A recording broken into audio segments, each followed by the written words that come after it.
To start this talk, I want to ask you a question. Are you able to multitask? Now, that's something you may even be doing as you're watching or listening to this particular talk. You might be making a cup of coffee or doing the ironing or some other domestic chore.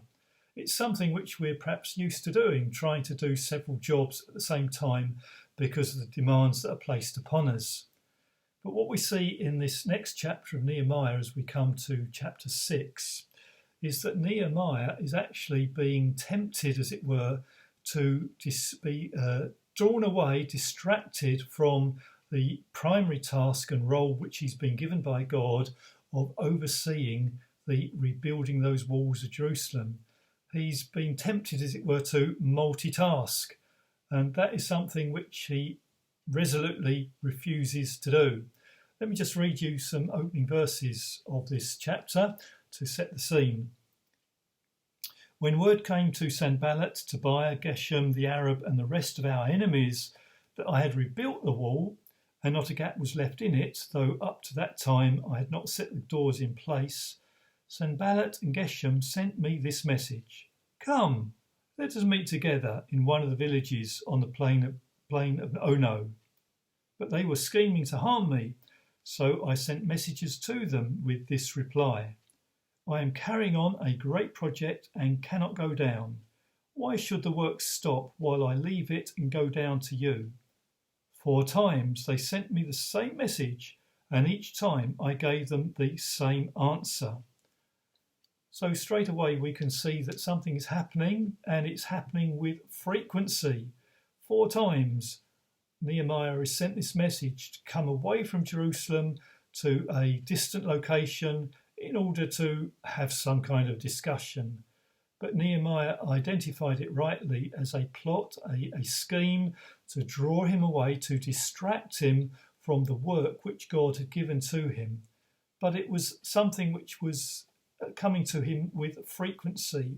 And so often we can be distracted, not on a one-off occasion, but time and time again, distracted from doing what God wants us to do, in particular to be focused on God's work of rebuilding our broken lives. But it was not only something which was done with frequency, which Nehemiah experienced, but it was also done with a degree of fabrication, because then his enemies were raising with him the idea that what was going on was actually designed as a plot against the empire. And Nehemiah had to refute that quite strongly, saying to them, putting to them that this was a fabrication. It was simply not true. And there again, we can be affected in this area, distracted from what God was wanting to do by lies, by things which are not true being directed upon us. And we need similarly to refute them, to say, as it were, to ourselves that, or to remind ourselves that God is one who loves us and wants to build up our lives. He wants to bring us to be people who are following him wholly and committed to him, and that he has a purpose for our lives. And this is so important to grab hold of as we read the Bible and the truths that we have in it of how God sees us. Because there's a third thing which is going on here. Not only is there a frequency of distraction and a fabrication, but there's also underlying this a sense of fear which is being instilled or directed towards Nehemiah. Let me read to you further on in this chapter, verse 9. They, that is to say the enemies of God, were all trying to frighten us, thinking their hands will get too weak for the work and it will not be completed. But I prayed, now strengthen my hands. And this fear was brought out in a very real way in terms of one of the enemies of Nehemiah and the people of Israel was actually in Jerusalem and tried to distract Nehemiah by drawing him aside, by saying, hide away in the temple so that you won't be harmed. But Nehemiah realised what was going on, and again, he refused to go along with it. He refused to be distracted. The outcome of all of this was that Nehemiah was resolute in seeking to see God's work completed, and so, almost as a throwaway comment, right at the end or towards the end of this chapter, we have the really amazing and comforting words recorded.